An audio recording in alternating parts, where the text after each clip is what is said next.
Good morning all of you. Chemical kinetics के इस video session में आप लोगों का स्वागत है। यहाँ मैं बात करने जा रहा हूँ फर्स्ट ऑर्डर रिएक्शन के बारे में। साथ में ही मैं बात करूँगा differential rate equation for first order reaction. तो चलिए स्टार्ट करते हैं। देखिए ये है आपके पास कोई रिएक्टेंट ये और ये बना रहा है प्रोडक्ट पी। तो इसके लिए आप रेट क्या लिखेंगे? तो कंसंट्रेशन ऑफ ए आपका डिक्रीज होता जाएगा, तो आप लिख सकते हैं कि change in concentration of A by change in time. और रेट लॉ इक्वेशन के अकॉर्डिंग आप लिखेंगे क्या K concentration of A to the power 1। यहाँ एन का वैल्यू कितना हो जाएगा? 1 हो जाएगा। यदि कंसंट्रेशन टर्म ओनली 1 है तो ये रिएक्शन हो जाएगा किस चीज का? ये फर्स्ट ऑर्डर रिएक्शन है। ठीक है, तो आप इसका डेफिनेशन लिख सकते हैं कि reaction in which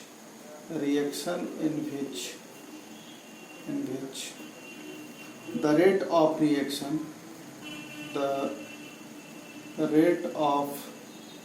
reaction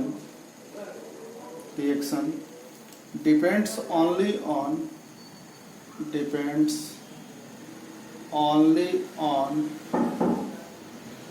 one concentration term of reactant is called first order reaction। ठीक है, इसका एग्जाम्पल हो जाएगा आपके पास कौन कौन से फर्स्ट ऑर्डर रिएक्शन का होता है, जैसे N2O5 डाई नाइट्रोजन पेंटाऑक्साइड। ये डिसोसिएट होगा किस चीज में? NO2 में एंड किस चीज में? ऑक्सीजन में। इसे आप बैलेंस करने के लिए यहाँ 4 कर दीजिए और यहाँ आप 2 कर दीजिए। दूसरा एग्जाम्पल है आपके पास NH4NO2। ये डिसोसिएट होगा किस चीज में? N2 में होगा एंड +2H2O में हो जाएगा, ये डिसोसिएट। थर्ड है आपके पास एग्जाम्पल कौन सा? CH3COOC2H5। इसका यदि आप एसिडिक हाइड्रोलिसिस आप करवाते हैं तो ये इसका डिसोसिएशन होकर के बनाएगा एसिटिक एसिड CH3COOH + C2H5OH। ठीक है, साथ साथ में आप एक एग्जांपल और लिख सकते हैं Cl2O7।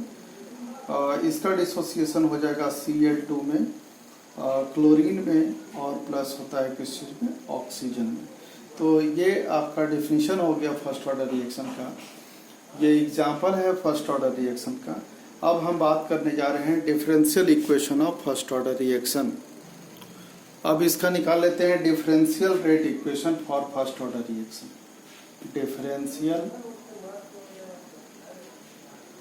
रेट इक्वेशन किसके लिए? Differential rate equation first order reaction के लिए। तो चलिए हम स्टार्ट करते हैं। लेट मान के चलते हैं कि ये कोई रिएक्टेंट है और ये कन्वर्ट कर रहा है किसी प्रोडक्ट में। तो आप यहाँ देखिए, जब टाइम था 0 सेकेंड, उस समय मान लीजिए कि इसका कंसंट्रेशन हमने लिया A मोल पर लीटर, तो उसी समय कोई प्रोडक्ट बनेगा नहीं, अमाउंट होगा उसका कितना? 0। कुछ समय के बाद इसमें कुछ न कुछ चेंजिंग आएगा, तो चेंज हुआ -X मोल पर लीटर के हिसाब से, तो ये बनेगा +X मोल पर लीटर। यानी जितना ही ये समाप्त होगा, फिनिश होते चला जाएगा, उतना ही इसका प्रोडक्शन होना शुरू हो जाएगा।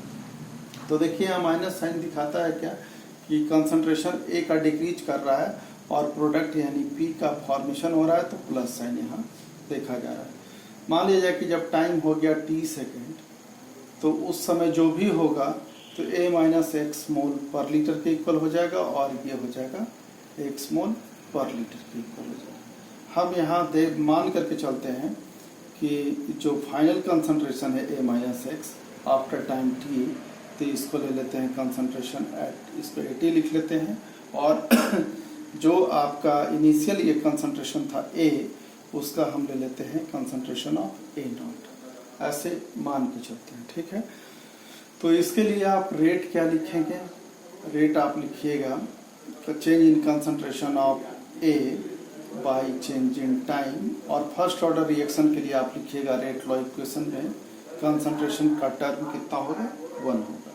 के concentration of A to the power 1 क्यों क्योंकि ये फर्स्ट ऑर्डर रिएक्शन का है। अब इसी में थोड़ा थोड़ा चेंजिंग हम बदलाव करते चले जाते हैं। इसको हम ऐसे भी लिख सकते हैं -TA बाई, इसको नीचे ले आते हैं इसके कंसंट्रेशन को, concentration of A is equal to power 1 है तो कुछ भी नहीं लिखेंगे, इज इक्वल टू KTT।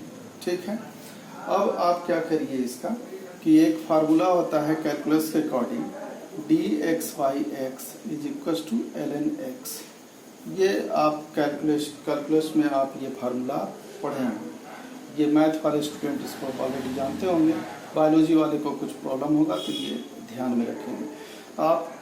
ये इससे इसका कंपैरिजन आप कर लीजिए। यदि आप इसका इंटीग्रेशन ले लेते हैं तो इंटीग्रेशन आप जैसे ही इसका लेंगे कहाँ से कहाँ तक, इसका ले लेते हैं कंसंट्रेशन A0 से ले करके कहाँ तक, AT तक, जब टाइम t चेंज कर रहा था तब तक, यानी टाइम t = 0 to t तक।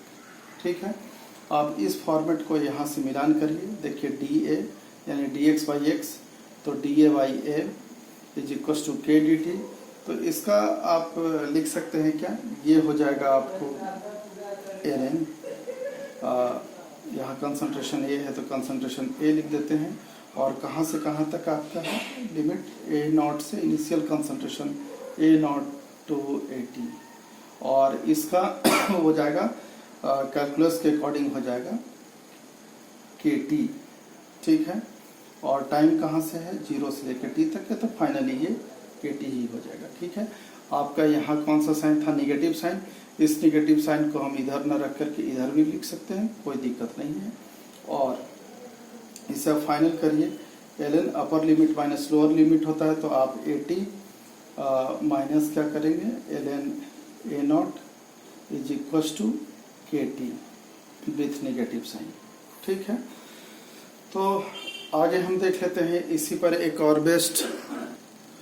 इसमें बदलाव करने के बाद हमारे पास आ गया कौन सा, आप इसी फार्मूला को, ये जो इक्वेशन आया है इसे आप ऐसे भी लिख सकते हैं, ln AT is equal to, ये ln A0 को हम उस साइड फेंक देते हैं तो हो जाएगा -KT प्लस ln A0। ठीक है, तो यहाँ देखिए एक स्ट्रेट लाइन इक्वेशन के लिए एक हमारे पास इक्वेशन है स्ट्रेट लाइन ग्राफ के लिए, ये होता है mx प्लस c। तो आप इस तरीके से ग्राफ भी खींच सकते हैं। बाई एक्सिस पे है क्या, ln AT, ये कंसंट्रेशन। ठीक है, साथ साथ ये x पे हम ले लेते हैं क्या, टाइम t, इस पे टाइम t ले लिया। ठीक है, ये m जो है वो स्लोप को बताएगा, हो जाएगा क्या, -k, और c का वैल्यू कुछ है, यानी ln A0 है, डायरेक्ट 0 रहता तो ग्राफ आपका ओरिजिन से जाता, लेकिन कुछ न कुछ वैल्यू है, मान लेते हैं कि यहाँ से यहाँ तक की ये वैल्यू है ln A0, क्योंकि इनिशियल कंसंट्रेशन कुछ न कुछ रिएक्टेंट का होगा, और ये नेगेटिव स्लोप बताता है कि ग्राफ कहाँ जाएगा, ऐसे नीचे की ओर जाएगा, और स्लोप जो होगा आपसे ये पूछा जाता है कि इसका वैल्यू हो जाएगा -k के इक्वल हो जाएगा। ठीक है, तो यहाँ से एक इस इक्वेशन से ग्राफ यूजुअली क्या किया जाता है, हमसे पूछा जाता है। चलिए इसी इक्वेशन को हम और आगे यहाँ बढ़ाते हैं। ठीक है, देखिए जो ln है, ln को आप चेंज कर सकते हैं। ln का वैल्यू होता है 2.303 लॉग। ln के जगह पे आप ये भी लिख सकते हैं, ln is equal to 2.303 log.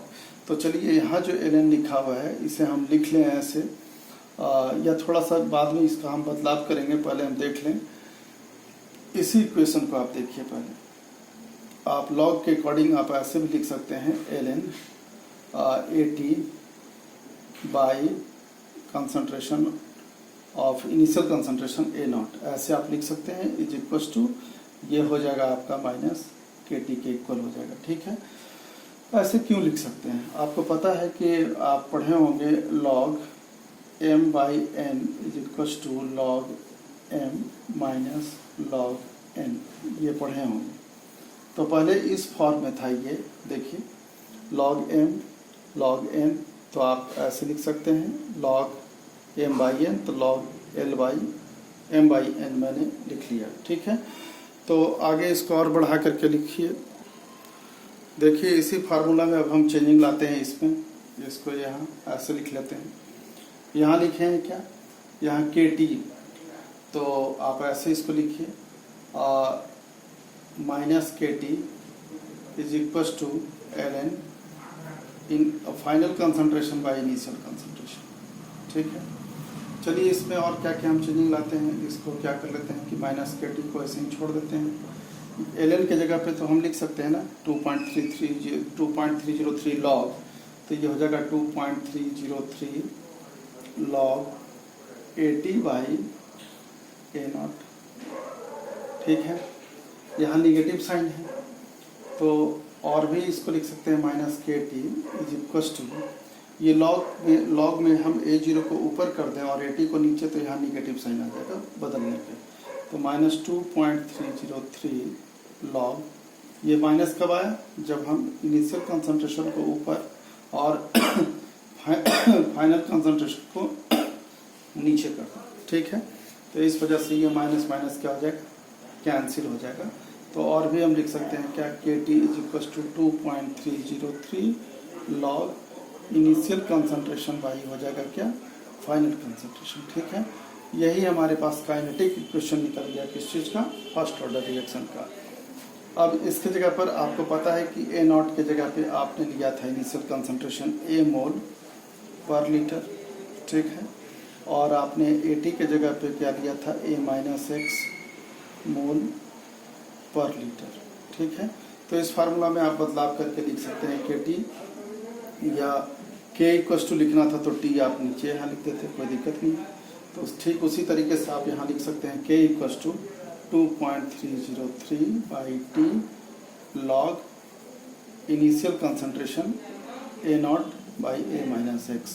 तो ये भी आपका क्या हो गया, kinetic equation for first order reaction. तो ये एग्ज़ाम के लिए काफ़ी इम्पॉर्टेंट है, बहुत सारे जो प्रॉब्लम है इस पे पूछा जाता है, आप इसे ध्यान में रखिए। ये था काइनेटिक इक्वेशन किस चीज़ के लिए, फर्स्ट ऑर्डर रिएक्शन के लिए।